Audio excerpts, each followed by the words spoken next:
Hi! In front of me is ZTE A53 Plus, and today I would like to show you how you can connect it to printer. First of all, you need to open Devices Settings and click on Connected Devices right away. Then select Printing after choosing Connection Preferences and tap on Default Print Service. Then wait.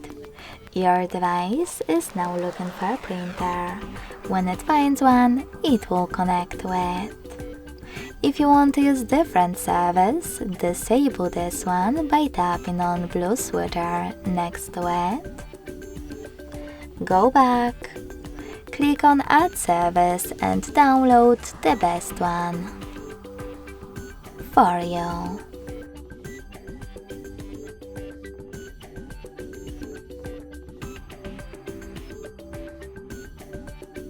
Now tap on your new service in the same settings and wait as well.